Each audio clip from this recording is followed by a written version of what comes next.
Ujú. Bueno, estamos de nuevo. Incorporémonos.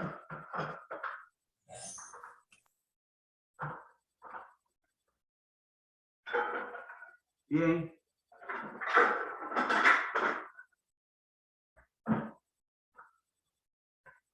Sigamos con la problemática. Esta idea es necesario que la rumiemos, ¿no? La reflexionemos. El dato mata relato. Resulta que en la realidad hay relatos, hay discursos que no dicen la realidad de los problemas, sino que al contrario, los encubren. Hay discursos que encubren el problema. Y uno de ellos es el problema de la alimentación. Por eso es que ponemos aquí, el dato mata relato.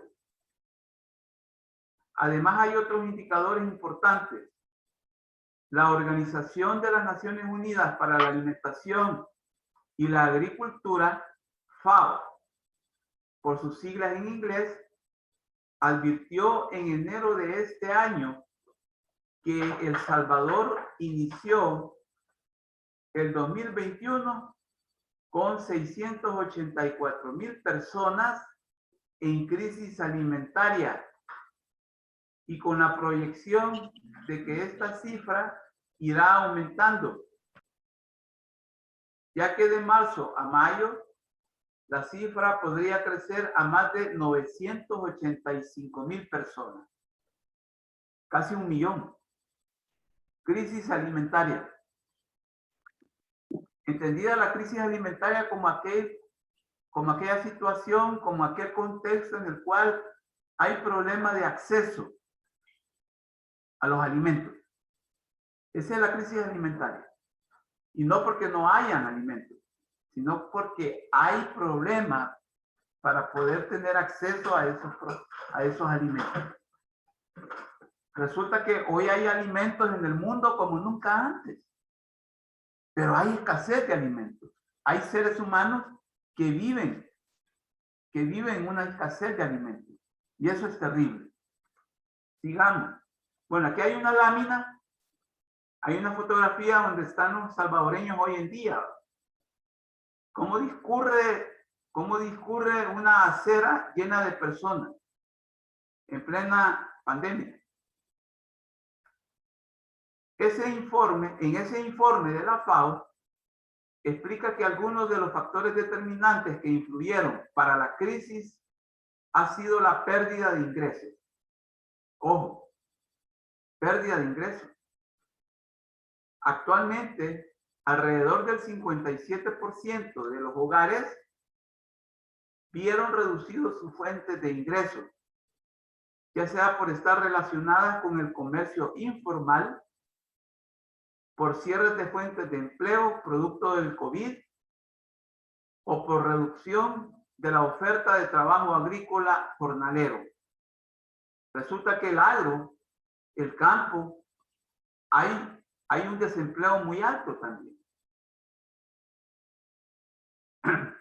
Es efecto rebote, no crecimiento económico. Resulta que el gobierno tiene un discurso y ese discurso lo dijo el 17 de agosto, o sea, hace 2 días. No sé si ustedes leyeron esa noticia. Salió diciendo que en El Salvador va a haber un crecimiento del 9% de la economía. Pero eso, lo que no dice, es que en términos económicos eso significa un rebote. ¿Sí? Es un rebote, no es crecimiento. Y vamos a llegar a los niveles nada más de como estábamos en el 2019. Porque para llegar a los niveles del 2021, eso lo vamos a lograr hasta en el 2024. Ojo con esto. ¿Sí? Por eso es que es un efecto rebote hablar de un 9% de crecimiento. Entonces, a propósito del anuncio del gobierno de que El Salvador crecerá para el 2021 un 9% en su economía. Entonces, ese es un discurso encubridor. ¿Sí? Ese es un discurso encubridor. Y a eso hay que tenerle cuidado. Las proyecciones del Banco Central de Reserva sobre el crecimiento económico del país hasta de un 9% fueron consideradas como estiradas o ridículas por algunas personas, ¿verdad? Como los legisladores de la oposición en la asamblea. Pero esto también los economistas lo han manifestado, que han sido infladas. ¿Sí? Han sido infladas. Resulta que en economía muchas veces se puede acudir a eso, a inflar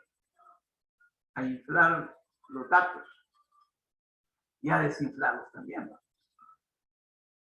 Es como que usted presente un currículum, ¿no?, para aspirar a un empleo y lo infle también, ¿no? Ponga cosas en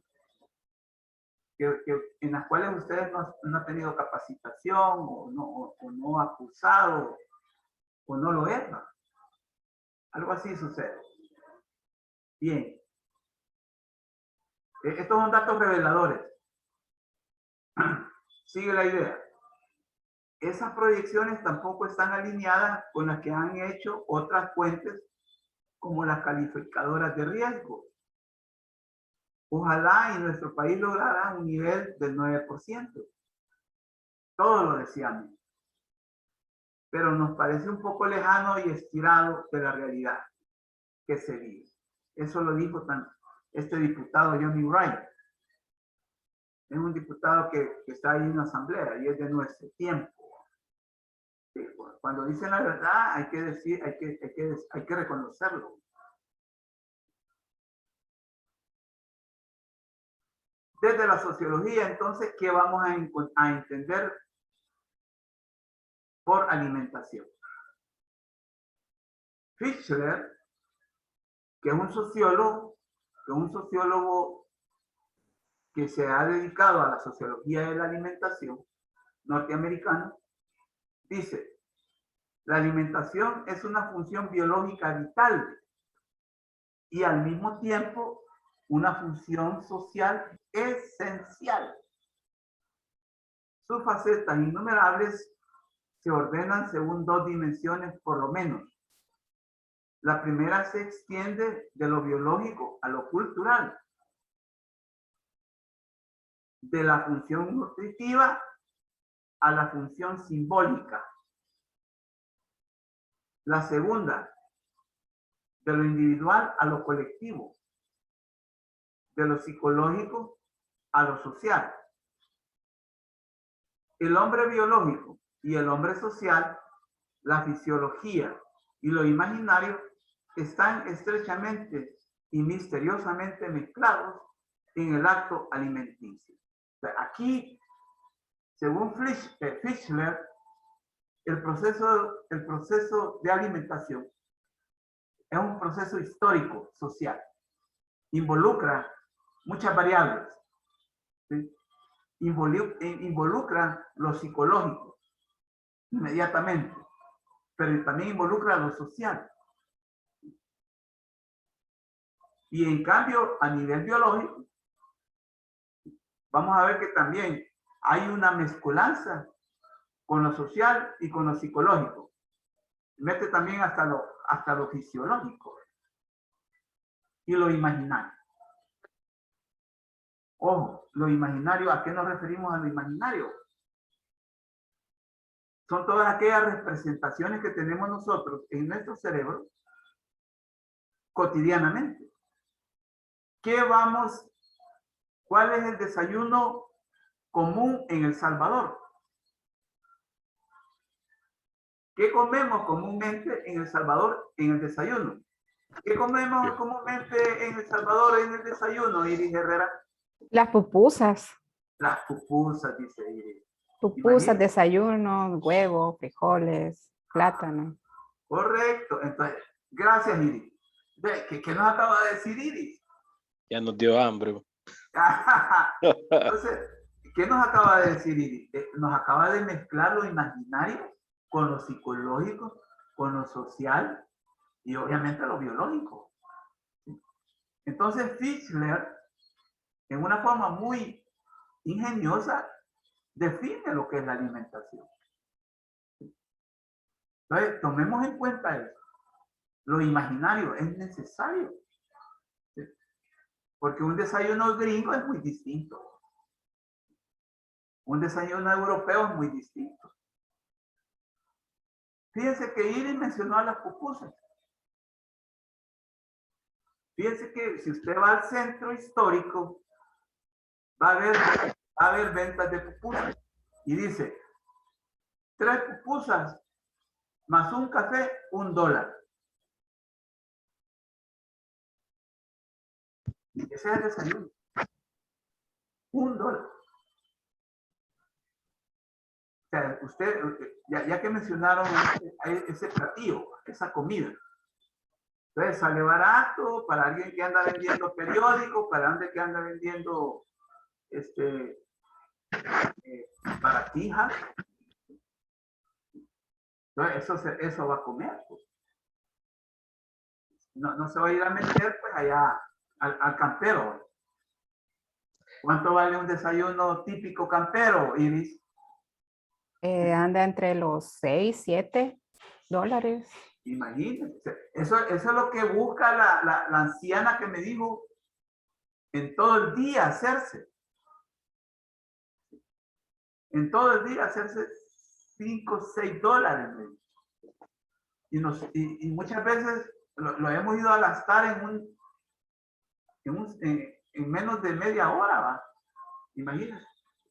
Esos son los agravios comparativos en El Salvador. ¿Cómo a la gente le cuesta terriblemente conseguir los recursos para alimentarse, por favor? Si la alimentación ya no debe ser una necesidad, debe ser un derecho. Y ya dijimos que cuál es la gran diferencia entre una necesidad y un derecho. Cuando la necesidad se eleva a derecho, usted ya no tiene que andarlo mendigando. Ya no tiene que andarlo pidiendo ya no tiene que andarlo pidiendo, no que lo va a exigir. Ese es el drama. Sigamos.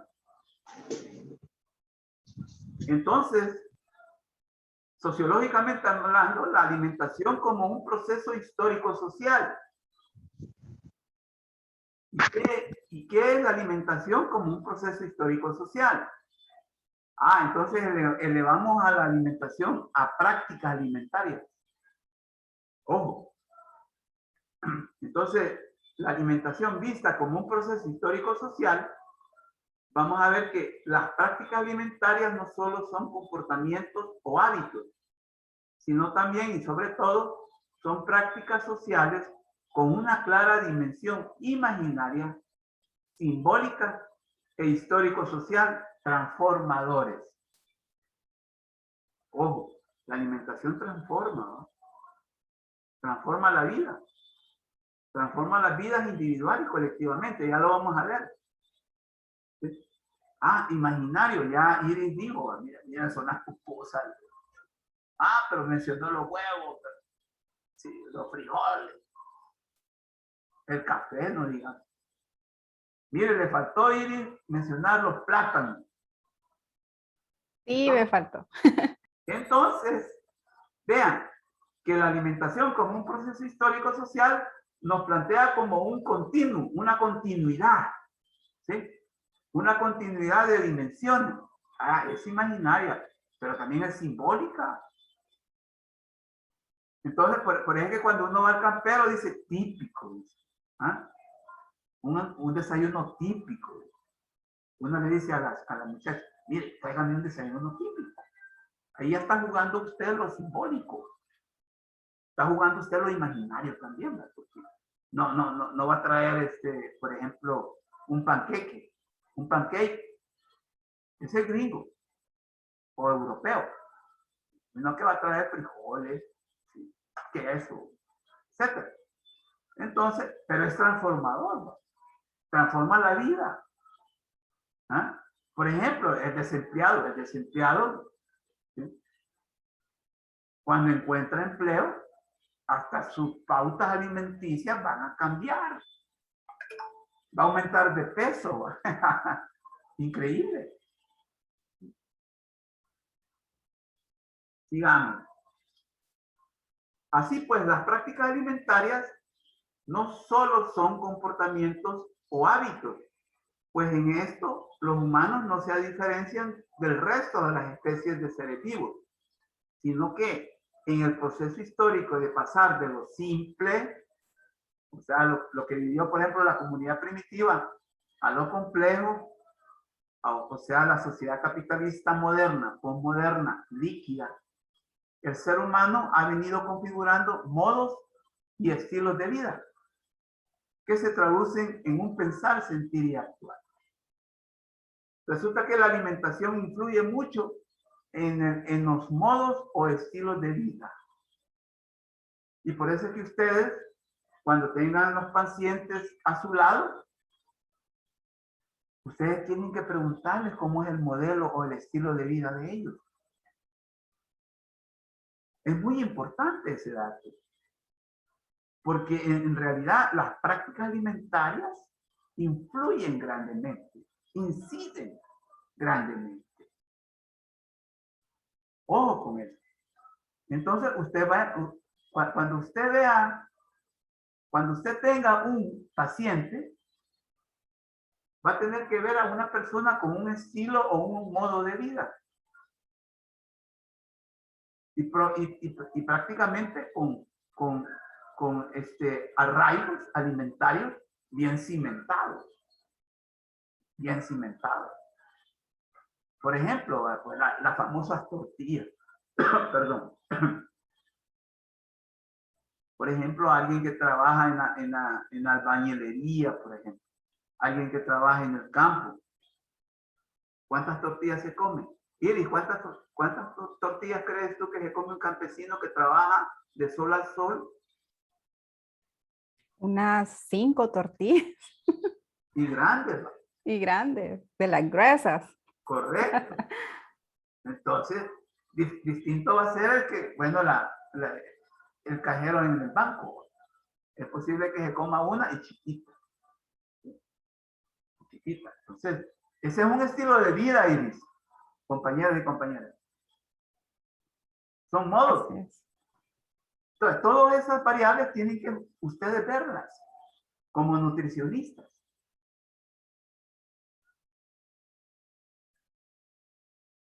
Estilos de vida y que configuran o se traducen en un pensar, sentir y actuar propios de determinadas épocas o tiempos y espacios en los que se puede verificar gracias a la antropología y la historia. Fíjense bien que la sociología tiene, en esto de la alimentación, ha tenido que retomar mucho de la antropología y de la historia. ¿Sí? Porque en verdad ha sido la antropología, por ejemplo, la pionera en hablar de la alimentación. Y también la historia. Porque, por ejemplo, hay verdaderos análisis históricos en los cuales uno se encuentra con verdaderos menudos. ¿Sí? Hay un menudo, que es lo que comía, por ejemplo, en la comunidad primitiva la gente. ¿Qué es lo que comía en el esclavismo? También la gente. En el feudalismo, no digamos. Capitalismo. Entonces, la sociología ha tenido que echar mano también de los análisis antropológicos y también históricos. Ahora, por ejemplo, de los nutricionistas que ustedes son, ¿verdad? de la ciencia de la nutrición también tiene que tomar también insumos. Y por eso es que yo les pregunto a ustedes también. Les pregunto a ustedes. Entonces, modos de ser de los seres humanos vinculados estrechamente al desarrollo cultural.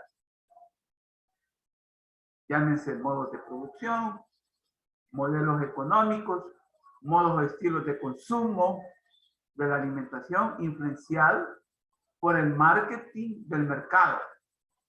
Acuérdense que hoy encontramos, tenemos un vínculo con el mercado bastante, diría yo, robusto.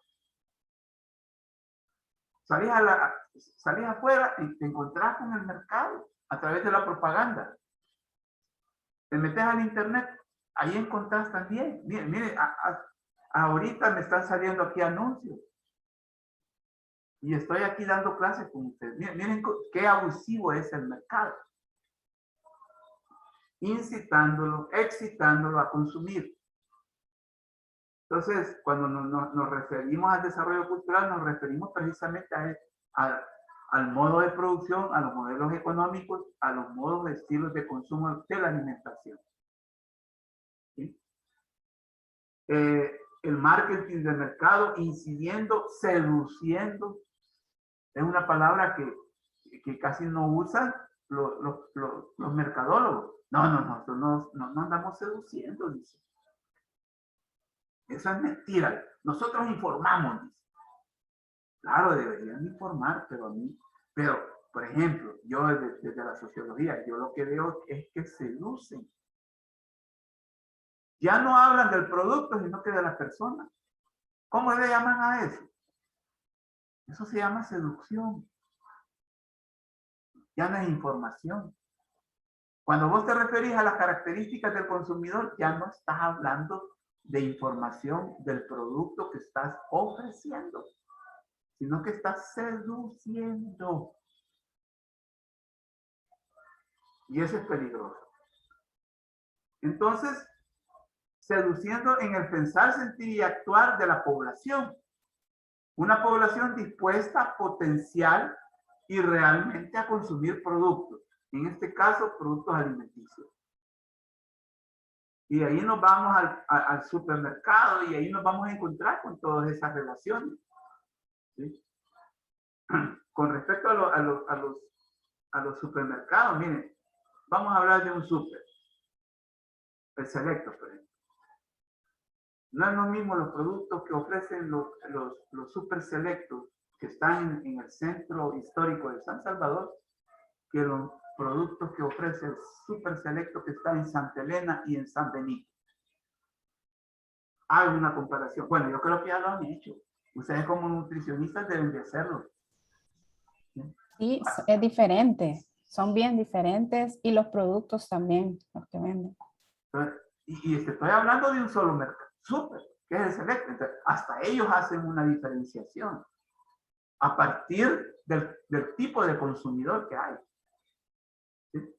Y entonces ya no les importa mucho la información de los productos, sino que el tipo de persona. Y eso es seducción.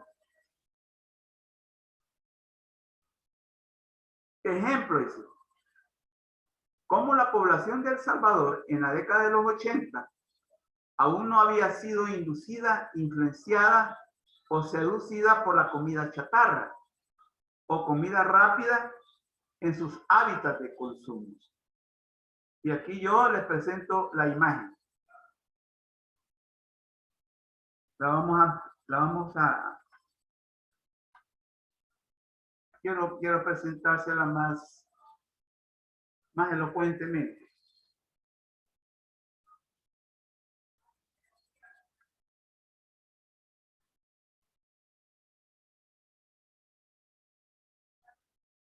¿Cómo eran los salvadoreños en la década de los 80? Delgados. Delgados. En realidad eran delgados. Esa es una foto en unas elecciones. Creo que son las elecciones cuando quedó de presidente el Napoleón Duarte. No habían gordos, no habían obesos. Licenciado, quizás también influyó bastante el estilo de vida porque ahora es más ajetreado. Si usted se fija, hay mucha comida chatarra y es más accesible. En cambio, en esos tiempos, según lo que me contaba mi abuelita, era como que comían más balanceado y no porque ellos quisieran, sino que era porque les alcanzaba para eso. En cambio, ahora un producto chatarra es muy barato. Y quizás por eso. Tiene mucha razón su abuela. Lo que yo les explicaba, un paquete de 24 salchichas, 1.75. Y con 4 huevos vos haces una perolada. ¿Sí? Pero volviendo a lo de la foto, lo que dice también la compañera es cierto. Resulta que el mercado, en ese momento, para esos tiempos, todavía no había adoptado las argucias. ¿Sí? No había adoptado esas formas malévolas pues, o anómalas, si usted quiere, de seducir a la gente. ¿No? Quizás porque los medios de comunicación, o sea, las TIC no estaban muy desarrolladas también. Porque también las TIC tienen mucho que ver, compañeros y compañeras. Entonces, vean cómo era la gente.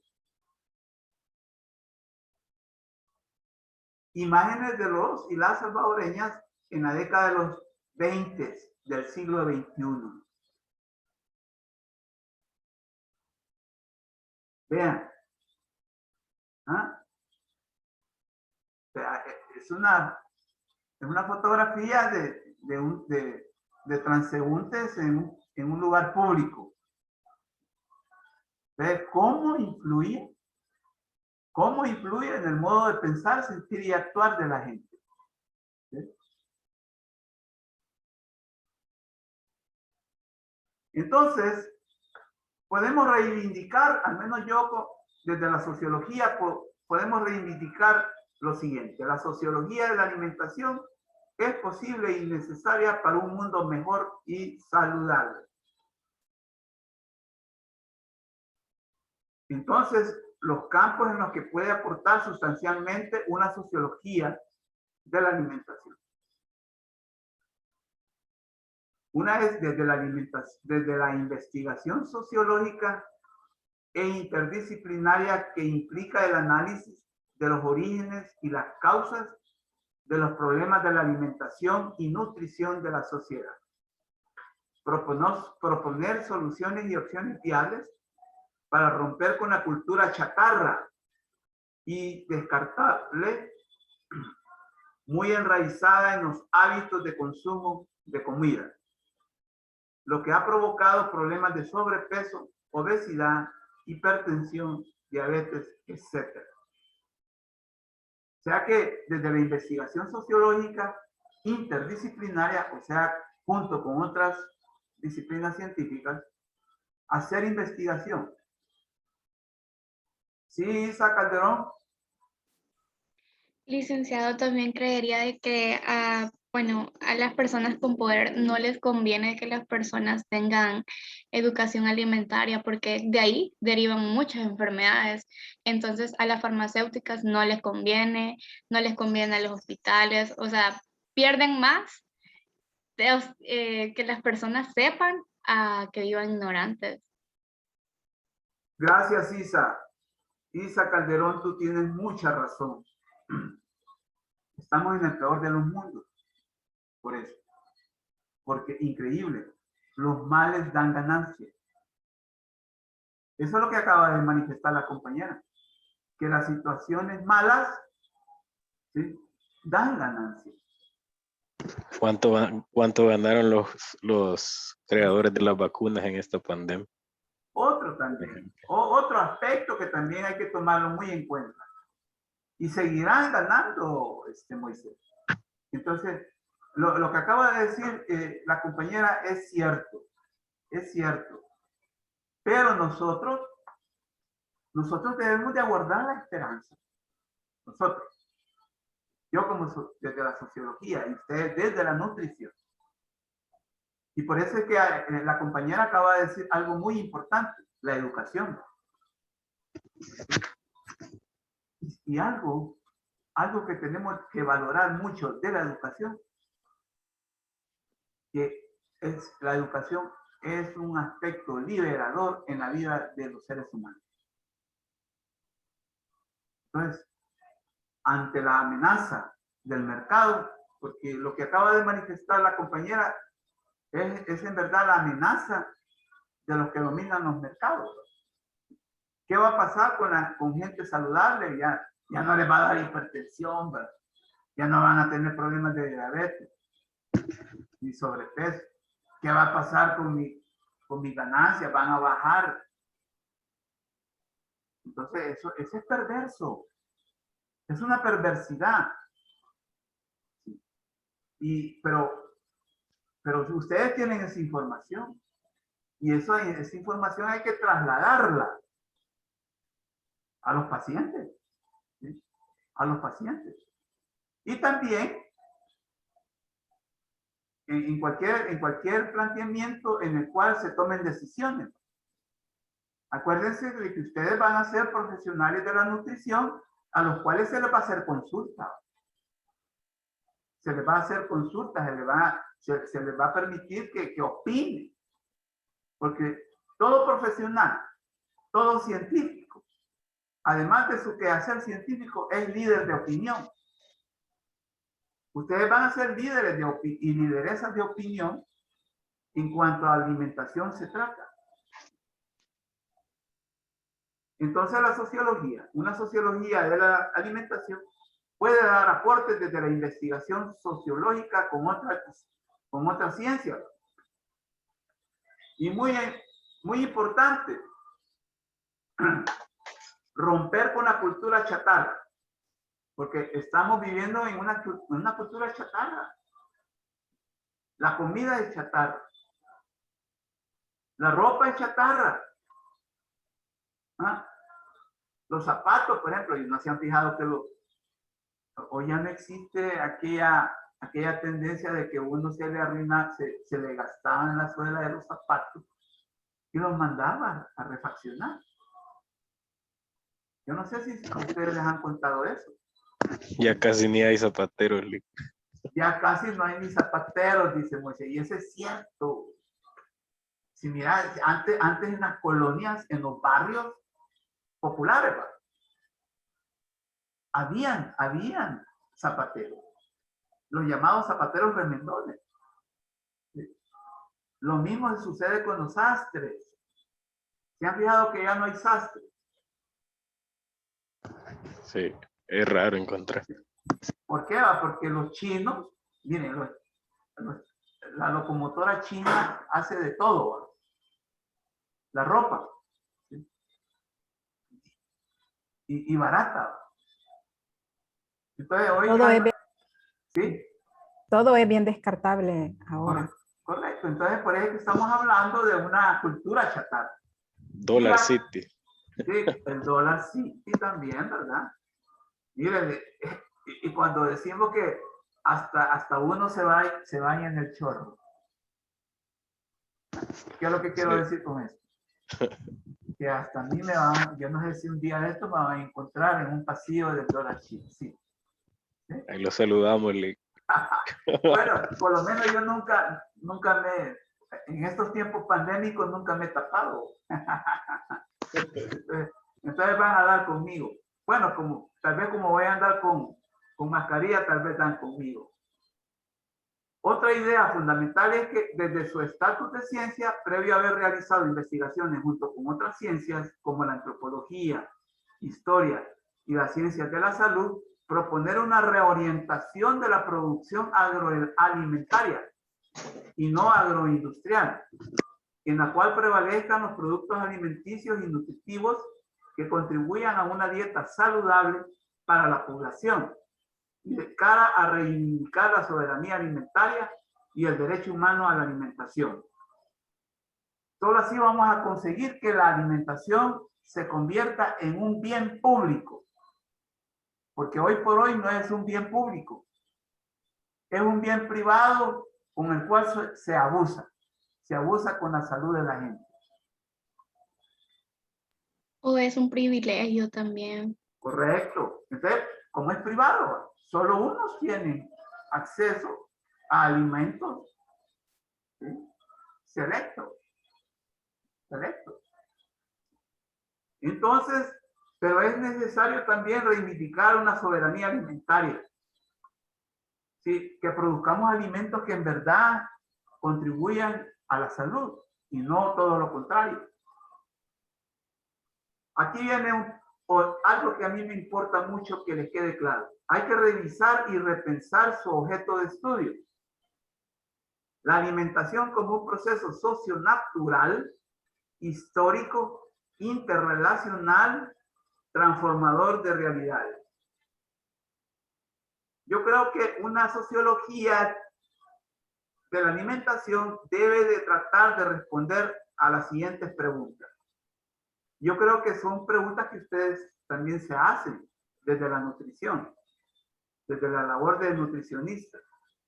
¿Qué se come y qué debemos de comer? ¿Quién come qué? ¿Cuánto se come? ¿Cómo se come? ¿Cuándo se come? ¿Para qué se come? ¿Con quién se come? Y otra pregunta, ¿dónde se come? Son preguntas procedimentales y también generadoras. Ustedes como nutricionistas, es válido que se las hagan. Y no solo ustedes, sino que también a los pacientes que tengan. Tienen que desarrollarla. Esta es una propuesta desde la sociología.